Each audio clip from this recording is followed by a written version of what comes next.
ایک صاحب تھے, کافی امیر تھے, اپنا بنگلہ بھی تھا, اپنی گاڑی بھی تھی, اللہ پاک نے بہت دیا تھا. شام کو گھر آئے, بچوں کے ساتھ وقت گزارا, کھانا کھایا اور اس کے بعد اپنے بستر پر لیٹ گئے. رات ہو گئی تھی, بڑا نرم بستر تھا, ٹھنڈا کمرہ تھا, مگر کروٹ بدلتے جا رہے تھے, نیند نہیں آ رہی تھی. اب نیند بھی اللہ پاک کی نعمت ہے, جس کو آ جائے, لوگ اس کی بھی قدر نہیں کرتے. پوچھو اس سے جس کو نیند نہیں آتی. اب کافی دیر تک کروٹ بدلنے لگا کہ پتہ نہیں کیوں نیند نہیں آ رہی, چلو آج تھوڑی سی فریش ایئر لیتا ہوں, شاید نیند آ جائے. گھر سے باہر نکلے, گاڑی سٹارٹ کی اور آگے چلتے رہے اور گھومنے لگے گلیوں میں. اچانک ایک مسجد نظر آئی اور مسجد کا دروازہ کھلا نظر آیا. کہ چلو یار ایسے ہی گھوم رہا ہوں, ذرا مسجد کے اندر چلا جاتا ہوں, وضو کر کے کچھ 2 رکعت نفل پڑھ لیتا ہوں. مسجد کے باہر گاڑی پارک کی, وضو کیا, مسجد کے اندر داخل ہوئے تو جیسے ہی مسجد کے اندر گئے پوری مسجد خالی, مگر ہلکی ہلکی کہیں سے رونے کی آواز آ رہی. رات کو اس وقت کون ہے مسجد میں اور کیوں رو رہا ہے؟ تو دیکھا کہ ایک کونے میں ایک غریب آدمی اللہ کی بارگاہ میں ہاتھ اٹھائے رو رہا ہے اور روتے روتے اللہ کی بارگاہ میں عرض کر رہا ہے کہ اے اللہ, میری بیٹی بیمار ہے, ڈاکٹر نے آپریشن کا کہا ہے, مجھ غریب کے پاس پیسے نہیں ہے, کہاں سے لاؤں؟ اے رب کریم, تو ہی اسباب بنانے والا ہے, مجھ غریب کی حالت زار پر رحم فرما. اس امیر شخص کو سمجھ آ گیا مجھے نیند کیوں نہیں آ رہی تھی, مجھے کہیں بھیجا گیا ہے, میں ڈھونڈتے ڈھونڈتے اسی کے لیے آیا ہوں. اللہ اکبر. وہ غریب کے پاس گیا, جیب میں جتنی رقم تھی نکال کر اس کے پیش کر دی کہ بھائی یہ لے لو اور میرا یہ کارڈ بھی رکھ لو, کبھی بھی ضرورت پڑے تو مجھ سے بات کر لینا. اس غریب شخص بھی کیسا خوددار تھا, اس نے کارڈ واپس دیا کہ مجھے ایڈریس کی ضرورت نہیں ہے, میرے پاس ایک ایڈریس موجود ہے. تو کون سا ایڈریس موجود ہے؟ بولا یہ ایڈریس ہے نا, اللہ کی بارگاہ میں آیا, اس نے تمہیں بھیج دیا, جب دوبارہ ضرورت پڑے گی تو بھی اسی کی بارگاہ میں آ جاؤں گا. سارے دروازے بند ہو جائیں, میرے کریم کا دروازہ کھلا ہوتا ہے. ہمارا پرابلم ہے ہم جاتے ہی نہیں اس کے پاس. اچھا اپنا ایک چھوٹا سا ٹیسٹ لے لو نا, تاکہ اندازہ ہو جائے گا آپ کو. کبھی بھی آپ کو بیماری ہو, پیٹ میں درد ہو, سر میں درد ہو, پاؤں میں درد ہو, چوٹ لگ جائے, پہلے کون یاد آتا ہے؟ ڈاکٹر. ڈاکٹر کے پاس چلو, یار بڑا درد ہے, کسی کو معلوم کرو کیسے علاج ہوگا, دوائی. میں نہیں کہتا ڈاکٹر کے پاس نہیں جانا چاہیے, لیکن پہلے ہمیں اللہ یاد آنا چاہیے. اے اللہ تو شفا دینے والا ہے, کرم کر دے مالک. کاروبار میں نقصان ہوا, فیملی میں پرابلم ہوا, واٹ ایور پرابلم, سب سے پہلے ہمیں دنیا والے سورس, وکیل, پولیس, یہ یاد آتے ہیں. ہونا یہ چاہیے کہ ہمیں خالق کے اسباب کی طرف لو لگانی چاہیے, پہلے اللہ کریم کو پکارنا چاہیے. اسباب اختیار کرنا منع نہیں, مگر اسباب کے چکر میں, اس دنیا کے چکر میں ہم بھول گئے اسے کہ جو حل کرنے والا ہے, جو مشکلیں دور کرنے والا ہے, جو اولاد دینے والا ہے, جو مصیبت ٹالنے والا ہے, اس کی طرف جاتے ہی نہیں ہے. پورا پورا دن دفتروں کے دھکے کھاتے ہیں, مگر 2 رکعت پڑھ کر اس کی بارگاہ میں سر نہیں جھکاتے. دیکھو اللہ کیسے کام بناتا ہے. ایک اور واقعہ سنو. ایک بہت مشہور ڈاکٹر تھا, میں نے واقعہ کتاب میں پڑھا. مثال کے طور پر اس کا نام ڈاکٹر احمد تھا. ساری زندگی اس نے بڑے آپریشن کیے, اس کا بڑا نام تھا. اب حکومت نے اعلان کیا کہ اس کو گولڈ میڈل دینا ہے, لائف ٹائم اچیومنٹ ایوارڈ. پوری زندگی اتنا کام کیا اس ڈاکٹر کو, ملک کے دارالحکومت میں بلایا جائے گا اور ایک بڑی تقریب ہوگی اور اس کو گولڈ میڈل دیا جائے گا. ڈاکٹر بڑا خوش, اتنا بڑا ایوارڈ ملنے والا ہے. ڈاکٹر صاحب نے فلائٹ بک کی, جہاز میں بیٹھے, جیسے ہی جہاز اڑا تو کچھ دیر کے بعد جہاز, موسم خراب ہو گیا اور جہاز میں کوئی پرابلم ہو گئی, تو جہاز کو راستے میں کسی چھوٹے سے ایئرپورٹ پر اتار لیا گیا. ڈاکٹر صاحب جہاز سے نکل کر عملے کے پاس جاتے ہیں کہ بھائی کب جہاز اڑے گا, میری تو وہاں بہت اہم تقریب ہے اور سارا پروگرام میرے لیے سجایا گیا ہے, میں چیف گیسٹ ہوں, مجھے گولڈ میڈل ملے گا, بتائیں دوبارہ جہاز کب اڑے گا؟ سر چھوٹا سا ایئرپورٹ ہے, جہاز کا پرابلم بڑا ہے, اتنا جلدی ٹھیک نہیں ہوگا, آپ کو اگر پہنچنا ضروری ہے تو آپ کو ایک گاڑی لیں کرائے پر اور بائی کار چلے جائیں, آپ پہنچ جائیں گے اپنی تقریب سے پہلے. ڈاکٹر نے کہا یہ بھی آئیڈیا ٹھیک ہے, جہاز کے انتظار میں کہیں میرا پروگرام ہی مس نہ ہو جائے. ڈاکٹر صاحب نے گاڑی بک کی, رینٹ کار لی. جیسے ہی راستے میں گئے تو زبردست بارش, آندھی طوفان. اس اندھیرے میں, اس آندھی طوفان میں ڈاکٹر صاحب راستہ بھول گئے اور کسی مین ہائی وے سے نکل کر گاؤں کے روڈ پہ چڑھ گئے. بہت دیر تک راستے میں, بھوک بھی لگ رہی, کھانا بھی نہیں کھایا, اندھیرا گپ, بارش ہو رہی ہے. اچانک ایک چھوٹا سا گاؤں میں گھر نظر آیا جس میں ایک بلب جل رہا تھا. ڈاکٹر صاحب نے کہا اب تو حالت ایسی ہو گئی, دروازہ کھٹکھٹایا. ایک بوڑھی عورت نے دروازہ کھولا, کب ماں جی کچھ کھانے پینے کو ملے گا, بہت بارش ہو رہی, تب بیٹا اندر آ جاؤ. وہ اندر چلا گیا, ماں جی نے بڑی محبت سے اسے پانی بھی دیا, کچھ کھانے کو بھی دیا. تھوڑی سانس میں آئی تو ڈاکٹر نے دیکھا کہ برابر میں بستر پر ایک نوجوان لیٹا ہوا تھا. ماں جی یہ کون ہے؟ کہا بیٹا میرا بیٹا ہے. کیا ہو گیا ایسے؟ کہ اس کو بہت بڑی بیماری ہے. ماں جی علاج کیوں نہیں کرواتی؟ ماں جی کہتی میں نے گاؤں کے ڈاکٹر کو دکھایا ہے, ڈاکٹر کہتے ہیں ہمارے وطن میں ایک ہی ڈاکٹر ہے جس کا نام ڈاکٹر احمد ہے, وہی اس کا علاج کر سکتا ہے. مگر بیٹا میں غریب ماں ہوں, میں اپنے بیٹے کو کہاں سے ڈاکٹر احمد کے پاس لے جاؤں, نہ پیسے ہیں نہ کرایہ ہے, بس روز اللہ سے دعا کرتی ہوں اے اللہ تو کارساز ہے, میرے بیٹے کو شفا دے دے یا ڈاکٹر احمد کے پاس پہنچا دے. ڈاکٹر احمد رونے لگا, کہتا ہے ماں جی میں ہی ڈاکٹر احمد ہوں اور اللہ نے مجھے تیرے گھر پہ بھیج دیا ہے. جہاز کا خراب ہونا, چھوٹے ایئرپورٹ پر اترنا, رینٹ کار لینا, راستہ بھول جانا, کسی اور گھر پہ نہ رکنا, اسی جھونپڑی کے کنارے پر رکنا اور اس گھر میں جانا اور اس مریض کا علاج کرنا. اب بھی نہیں مانو گے, ان اللہ علی کل شیء قدیر, میرا رب جو چاہے وہ کرنے پر قادر. بس ہمارا بھروسہ ہی جاتا ہے. ہم سمجھتے ہیں دنیا والے ساتھ دیں گے, ہم سمجھتے ہیں دنیا والے مسئلہ, ارے دنیا والے تو دکھ ہی دکھ دیتے ہیں. अपना प्रॉब्लम बताओ तो हंसते हैं, हमसे कहते फिक्र ना करो, दूसरों को बताते हैं देखो इसका ये मसला है, ये फलां काम के लिए आया था, है इतनी बड़ी बड़ी बातें करता है, इसका ये मसला है। हमारे मसले को एंजॉय करती है दुनिया, कौन साथ देता है आज? मगर जो हमारे ऐबों पर पर्दा डालने वाला, जो हमें बचपन से लेकर आज तक नवाजने वाला, जो हमारे गुनाह होने के बावजूद हमें अता करने वाला है, वो हमारा रब करीम है। अरे जो हमारी मां से ज्यादा हमें चाहने वाला है, उसे क्यों नहीं पुकारते, उसकी तरफ तवज्जो क्यों नहीं करते? हालांकि उसकी रहमत तो उसके दरवाजे खुले हुए हैं, वो तो देना चाहता है, मगर काश जो तवज्जो रिक्वायर्ड है, जो दिल से दुआ मांगना है, वो अल्लाह मुझे और आपको नसीब फरमा दे। और फिर अल्लाह को पुकारे ना। मैंने कहा ना, गुनाहगारों का भी वो रब है, वो नेकों का रब तो है, वो गुनाहगारों को कैसे नवाजता है। एक और वाकया सुनो, उयूनुल हिकायात, ये बड़ी प्यारी किताब है मकतबतुल मदीना से, अगर आप इसे लेंगे तो इसमें बड़ी जबरदस्त वाकयात मौजूद हैं। मजरा यह है कि हजरत बिक्र बिन अब्दुल्ला फरमाते हैं कि पिछली कौमों में एक बहुत सरकश, गैर मुस्लिम और जालिम बादशाह था। वो अल्लाह पाक की नाफरमानी में हद से बड़ा हुआ था। एक मर्तबा एक जंग में बादशाह को गिरफ्तार कर लिया गया। अब इतना जालिम था कि जिन्होंने गिरफ्तार किया था उन्होंने कहा इस जालिम बादशाह को तो तड़पा तड़पा के मारना है। तो तय ये पाया कि इसको ऐसा करो कि तांबे की एक देग में डालते हैं और इसको ऊंची जगह पर लटकाते हैं और नीचे आग जलाते हैं ताकि ये जल भून कर मर जाए। ऐसे किया गया, तांबे की देग बनाई गई, नीचे आग लगा दी गई। अब आहिस्ता आहिस्ता जो है वो देग गर्म हुई, बादशाह की हालत खराब, पूरी देग गर्म हो जाए तो जिस्म झुलसने लगा। उसने पहले तो झूठे खुदाओं को पुकारा, मगर जिस सारी जिंदगी जिनके आगे पेशानी रगड़ी थी उन्होंने क्या जवाब देना था? किसी ने कोई जवाब नहीं दिया, कोई मदद नहीं आई।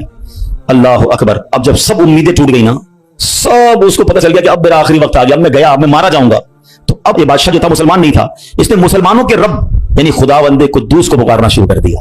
वो कहता है या अल्लाह या रहमान या रहीम मदद फरमा दे, और बुलंद आवाज से ला इलाहा इल्लल्लाह पढ़ना शुरू कर दिया। अब बादशाह ने इस मुश्किल घड़ी में अल्लाह से तौबा भी की कि अल्लाह मुझे माफ कर दे और बस मुझे बचा ले, अब मैं तेरी इबादत करूंगा, अब तक जो किया मुझे माफ कर दे। बुलंद आवाज से ला इलाहा इल्लल्लाह। उस देग में बैठा हुआ है, नीचे आग लगी हुई है। देखो करीम ने उसकी पुकार कैसे सुनी कि बारिश बरसना शुरू हो गई। जैसे बारिश बरसी तो वो आग बुझ गई, तो वो गर्मी तो ऑलमोस्ट खत्म हो गई, लेकिन फिर इतनी तेज हवा चली कि वो देग रस्सियां तोड़ाकर देग ही उड़ने लगी। अच्छा, वो बादशाह ला इलाहा इल्लल्लाह की आवाजें बुलंद कर रहा है और देग उड़ रही है। अब देग उड़ते उड़ते उड़ते गैर मुस्लिम कौम का जो कबीला था वहां जाके गिर गई। अब जब वहां गई तो लोग हैरान थे, ये कैसी देग जो उड़ते हुए आ रही है और उसमें बंदा बैठा हुआ वो ला इलाहा इल्लल्लाह पढ़ रहा है। तो जब वो गैर मुस्लिम करीब आए तो उस बादशाह ने बाहर निकलकर अपना वाकया सुनाया कि सुनो, मैं गैर मुस्लिम था, अपने अल्लाह के सिवा झूठे खुदाओं की पूजा करता था, मैंने कलमा पढ़ा, अल्लाह ने इस मुसीबत से निकाल दिया और मुझे यहां पहुंचा दिया, पूरा गांव कलमा पढ़कर मुसलमान हो गया। अल्लाह की जो ना कुदरत के नजारे हैं, अल्लाह ऐसे निकालता है बंदे को कि समझ भी नहीं आती। बात वही है कि दिल से उसे पुकारना है, मगर दिल से गिड़गिड़ा कर, तवज्जो के साथ, फोकस के साथ, फिर देखो आपकी मुश्किलें कैसे टल जाती हैं। तो अल्लाह करे कि हम प्यारे आका अलैहिस्सलाम की सुन्नत पर अमल करने वाले बन जाए। एक बार खुद नबी पाक के साथ बड़ा हैरानकुन वाकया पेश आया। ये 3 हिजरी ग़ज़वा गतफान का मौका था। प्यारे आका अलैहिस्सलाम सहाबा किराम को लेकर सफर पर रवाना हुए। एक मकाम पर पड़ाव किया तो सहाबा किराम कुछ फासले पर ठहरे और नबी पाक अलैहिस्सलाम अकेले एक दरख्त के नीचे तशरीफ फरमा हो गए। गैर मुस्लिम जो हर वक्त नबी पाक को मादअल्लाह नुकसान पहुंचाने की ट्राई करते रहते थे, प्लान करते रहते थे, उनमें से गैर मुस्लिम अचानक कहीं से आया, हाथ में नंगी तलवार, और नबी पाक अकेले, कोई उस वक्त सहाबा भी करीब नहीं थे। तो प्यारे आका अलैहिस्सलाम के बिल्कुल सामने आ गया और बड़े तकब्बुर के साथ, बड़े जिसको कर्रो फर के साथ कहता है, ए मोहम्मद सल्लल्लाहु अलैहि वसल्लम, अब बताइए आपको मुझसे कौन बचाएगा? आपके साथ तो कोई भी नहीं है, आप अकेले हैं, मेरे हाथ में तलवार है। अल्लाह अकबर। नबी पाक की तवज्जो अल्लाह की तरफ कैसी थी, आपने सिर्फ एक जुमला का, एक लफ्ज कहा, फरमाया अल्लाह। क्या नाम है, दिल को कैसा सुकून नसीब होता है। मैं उसे पुकार रहा हूं जो मेरा खालिक है, जो मेरा मालिक है, जो मेरा परवरदिगार। पुकारा करो उसे, नाम लिया करो उसका, कहो अल्लाह अल्लाह अल्लाह अल्लाह, पुकारो उसे अल्लाह अल्लाह अल्लाह अल्लाह। हाय हाय हाय, नबी पाक की जबान से लफ्ज अल्लाह निकला, वो गैर मुस्लिम तो कांपने लग गया, तलवार उसके हाथ से छूट गई। अब नबी पाक ने तलवार उठाकर कहा, अब बताओ तुम्हें मुझसे कौन बचाएगा? थोड़ी देर पहले तो वो कह रहा था ना आपको कौन बचाएगा, अब आका के हाथ में तलवार है सल्लल्लाहु अलैहि वसल्लम, अब बताओ तुम्हें कौन बचाएगा? वो कहता है हुजूर मुझे बचाने वाला तो कोई भी नहीं है, वो मुसलमान तो था नहीं।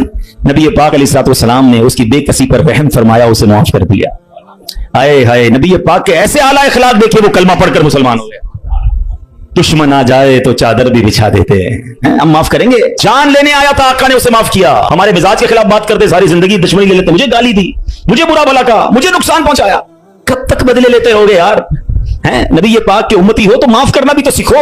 आका अलैहिस्सलाम जानी दुश्मन को माफ कर देते, हम अपने भाई को माफ करने के लिए तैयार नहीं होते। नहीं मैं नहीं जाऊंगा भाई के घर, हम नहीं जाते फला रिश्तेदार के घर, हम नहीं बुलाते किसी को दावत में। छोटी छोटी बातें हैं, कभी दावत नहीं दी थी आपको इस वजह से, कभी सीधे मुंह बात नहीं कर सके, आपको वेलकम नहीं कर सके, आपको तोहफा नहीं भिजवाया, इतनी छोटी बात पर आपने रिश्तेदारियां खत्म कर दी। और एक तरफ कहते हो कि नबी पाक के उम्मती, आका के गुलाम। अच्छा, नाते सबको याद हैं?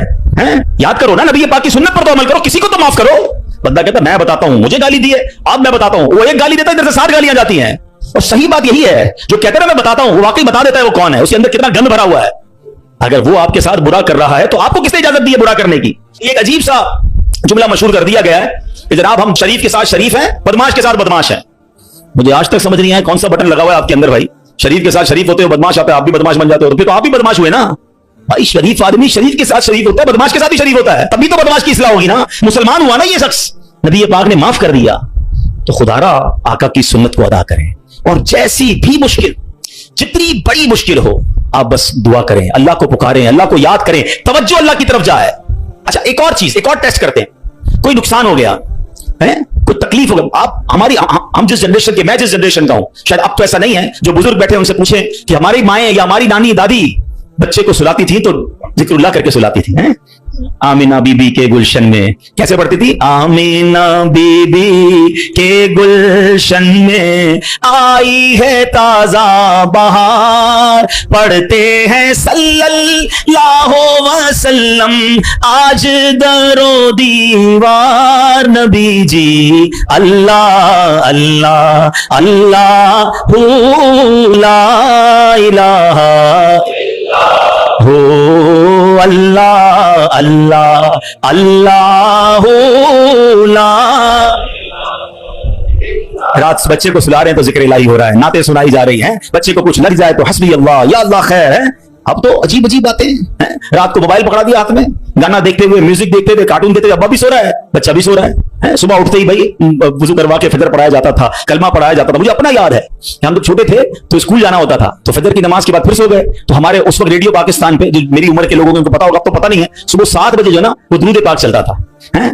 अल्लाहुम्मा सल्ले अला सय्यदिना मुहम्मदिन नबियल उम्मी व अला आलिहि व सहबिहि बस। मुझे याद आ रहा होगा ये कंटिन्यू चलता था, तो वालिदा वो उसको ऑन करके बड़ी आवाज कर देते थे, तो खुद ही आंख खुल जाती थी, खुद ही। अब दुरूद से उठाया जा रहा है, ये अंदाज था हमारे घरों का कि सुबह सुलाते उठाते वक्त, रात सुलाते वक्त, बच्चे घर से जा रहा है, अल्लाह रसूल के हवाले, गौस पाक के हवाले। यानी हमारी ट्रेनिंग इस तरह होती थी कि बात बात पर अल्लाह का जिक्र, अल्लाह के रसूल का जिक्र। अब तो कोई तकलीफ हो, ओ पता नहीं अंग्रेजी में पता नहीं क्या आवाजें निकाल रहे होते हैं, मादल्ला गालियां मुंह से आ रही होती, लेकिन है ही नहीं। पहले तो जुबान से या अल्लाह खैर, फौरन जिक्र इलाही। यानी हमारी ट्रेनिंग ये हुआ करती, होनी भी यही चाहिए मुसलमान की, कि हम तकलीफ में भी। अच्छा, फिर एक और अजीब बात पता है क्या है? चलें अब मैं दूसरी तरफ ले आता हूं अपनी गुफ्तगू को, कि तकलीफ में तो हम अल्लाह को याद करते हैं, फिर तकलीफ खत्म हो जाए तो फिर कहां चले जाते हैं?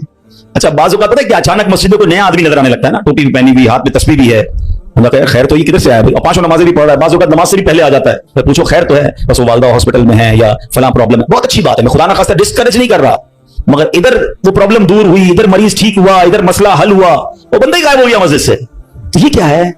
हम खुशी में भी अल्लाह के बंदे हैं, हम गम में भी अल्लाह के बंदे हैं, हम गमों में भी उसे पुकारें, हम खुशी में भी उसे याद रखें। और ये बात मैं नहीं कह रहा, ये अल्लाह करीम ने कुरान मजीद फुरकान हमीद में इरशाद फरमाया, और ये काफिरों की आदत अल्लाह ने इरशाद फरमाई। सुनो, अल्लाह कुरान में फरमाता है, व इज़ा मस्सल इंसान दुर्र दआना लिजंबिही औ काइदन औ काइमा। अल्लाह फरमाता है जब आदमी को तकलीफ पहुंचती है तो लेटे हुए और बैठे हुए और खड़े हुए हर हालत में हमसे दुआ करता है। बहुत अच्छी बात है, मगर आगे क्या हुआ? अल्लाह फरमाता है फिर जब हम उसकी तकलीफ दूर कर देते हैं तो यूं चल देता है गोया कभी किसी तकलीफ के पहुंचने पर हमें पुकारा ही नहीं था, याद ही नहीं रहता अल्लाह का घर। सच बताओ, ऐसा हम नहीं करते? प्रॉब्लम हो तो घर में कुरान खानी कराओ, दुरूद पाक का खत्म करवाओ, इमाम साहब के पास चलते हैं, दुआ करवाते हैं, जरा मस्जिद में दुआ करवानी है। अरे भाई दुआ कर दी, तुम्हारा मसला हल हो गया, अब गए किधर? ये अल्लाह पाक से क्या ताल्लुक बना रहे हो? ऐसा ना करें। देखिए, आप अपने अपने अंदाज में समझें, मैं बिना तमसील समझा रहा हूं। कोई बंदा वो है जो आपसे जब मिलता है अपने मतलब के लिए मिलता है, बल्कि ऐसे भी लोग होते जब बातें समझ आ जाती है यार कोई काम ही लेकर आया होगा, इसका कोई मसला अटका है ना तो आज चेहरा दिखाया है, तो उस बंदे की क्या इज्जत होती है आपके पास। और एक बंदा है जो रोज मिलता है, मोहब्बत करता है आपसे आपके पास आके बैठता है, कभी कभी मसला भी बयान कर देता है, लेकिन मसला ना भी हो तो आपके पास जरूर आता है, वो दोस्त होता है ना। فرق ہے ना, एक मतलब के वक्त तुम्हारे पास आता है, एक रोज तुम्हारे साथ पास आता है. अब बिला तमसील समझो, जो मतलब के वक्त अल्लाह की बारगाह में जा रहा है, जो किसी मुश्किल के वक्त रब के पास जाता है, और जैसे ही रब अपने कर्म से मुश्किल आसान कर दे वो गायब हो जाता है. तो ऐसा ना किया करो, अल्लाह के घर में आया करो, मस्जिदों में बैठा करो, नमाजों की पाबंदी किया करो और अल्लाह को हर हाल में पुकारा करो. फिर देखो वो रब करीम आपकी कैसी कैसी मुश्किलें आसान फरमाएगा. और हमारे असलाफ तो किस तरह अल्लाह को गम में याद किया करते. अल्लाह अकबर. एक बार बड़ा खूबसूरत वाकया, फिर इंशाल्लाह अपना बयान में खत्म करता हूं. अबुल हसन सिरी सकती रहमतुल्लाह अलैह का वाकया. आपकी खिदमत में एक मतलब आपकी पड़ोसन आई और अर्ज करती है कि ए अबुल हसन, रात मेरे बच्चे को सिपाही उठा कर ले गए और उसे बड़ी तकलीफ देंगे, आप कुछ कीजिए, मेरे बेटे के लिए सिफारिश कीजिए. और पड़ोसन की फरियाद सुनकर सैयदना अबुल हसन ने क्या किया, जानमाज बिछाई या खड़े हुए और खुशू खुशू के साथ नमाज शुरू कर दी. अब पड़ोसन कह रही मैं इनसे सिफारिश कराने नहीं हूं, बच्चा मेरा जेल में है, पता नहीं कितनी पिटाई करेंगे उसकी, और ये हजरत नमाज पढ़ने लग गए. अच्छा, नमाज भी आपने बड़ी तवील ना, मजेदार खुशू खुशू से पढ़ रहे हैं. अच्छा, जब काफी देर हो गई ना तो वो औरत कहती है हजरत जल्दी करें, मेरे बच्चे को कैद में डाला हुआ है वो और उसकी तकलीफ पहुंचाएंगे. आपने जल्दी नहीं किया, आपने सुकून से नमाज पढ़ी और जब नमाज से सलाम फेरा ना तो कहा है मेरी बहन, तुम्हारा ही तो मामला हल करवा रहा था, तुम्हारा मसला ही तो हल कर रहा था. अभी आपने कहा तो पड़ोसन भागती गई, उसकी बच्ची भागती गई, अम्मी घर आ जाए, भाई आ गया वापस, बेटा घर आ गया. आपने कहा मैं वही तो मसला हल कर रहा था, जिधर से हल होना है उधर आपने रुजू कर लिया. ये तरीका बता दिया हमें. प्रॉब्लम होना वजू करें और 2 रकात सलातुल हाजात पढ़ें.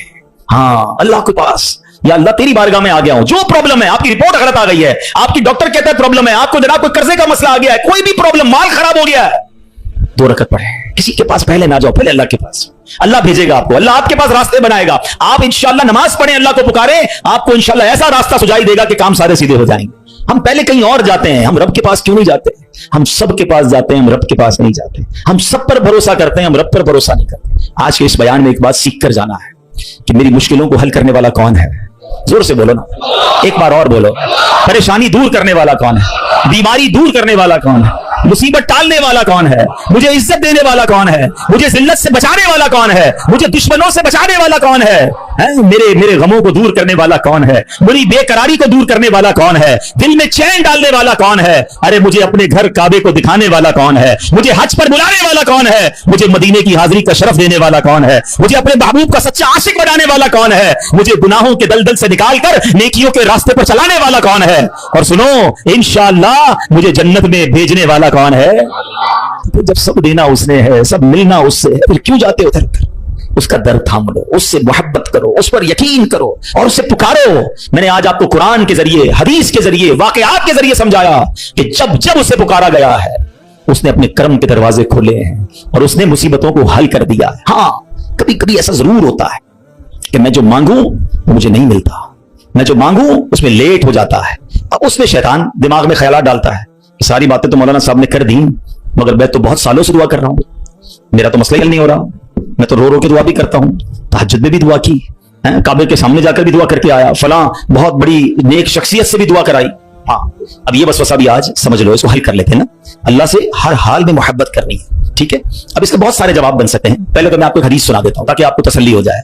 हदीस पाक में आता है जिसका मजमून है कि जब कोई फाजिर, फासिक, गुनाहगार, काफिर अल्लाह को पुकारता है ना तो अल्लाह फरिश्तों को फरमाता है इसका काम जल्दी कर दो, मुझे इसकी आवाज पसंद नहीं आ रही है. और जब कोई अल्लाह का प्यारा उसे पुकारता है ना, अल्लाह फरिश्तों से फरमाता है अभी इसका काम ना करना, इसको और पुकारने दो, मुझे इसका पुकारना पसंद आ रहा है.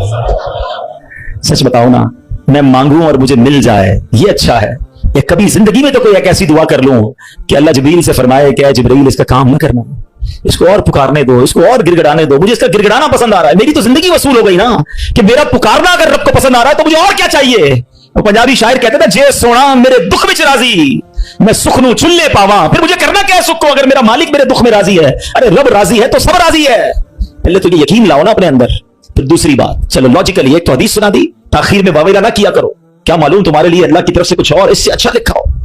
और एक लॉजिकली बात भी समझ लो ताकि आइंदा दुआ में ताखीर हो तो अल्लाह से शिकवा मत करना, अल्लाह से दूर मत भाग जाना, मोहब्बत में कमी ना आने देना, भरोसे में कमी ना आने देना. आपके घर में कोई बच्चा हो, उसको बुखार हो जाए, ठीक है ना, खांसी भी हो रही है, वायरल हो गया है और वो रो रहा है मुझे आइसक्रीम खानी है, आप खिलाएंगे? जवाब दीजिए. अच्छा, वो क्या ठंडा पानी जूस पीना है, पिलाएंगे? अच्छा, वो रोने लग जाए, खूब रोए, जिद करे, आपका एक दोस्त भी बराबर में बैठा हो, यार कैसे जालिम बाप हो, आपका बच्चा रो रहा है, खिला दो ना आइसक्रीम, जूस पिला दो, क्या जाता है? क्या जवाब दोगे? दोस्त के कहने पे पिला दोगे?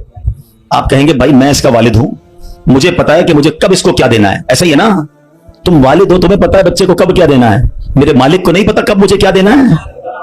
मैं रो रहा हूं नहीं दे रहा, मैं गिड़गिड़ा रहा हूं नहीं दे रहा, मैं इल्तिजा कर रहा हूं नहीं दे रहा। अरे मान लो ना कि अगर वो नहीं दे रहा तो यही मेरे लिए बेहतर है। जिस दिन यकीन आ गया ना तुम्हें, फिर दुआ का मजा ही और होगा, फिर अल्लाह की मोहब्बत का अंदाज ही और होगा। काम हो जाए तब भी या अल्लाह तेरा शुक्र, काम नहीं हो तब भी या अल्लाह तेरा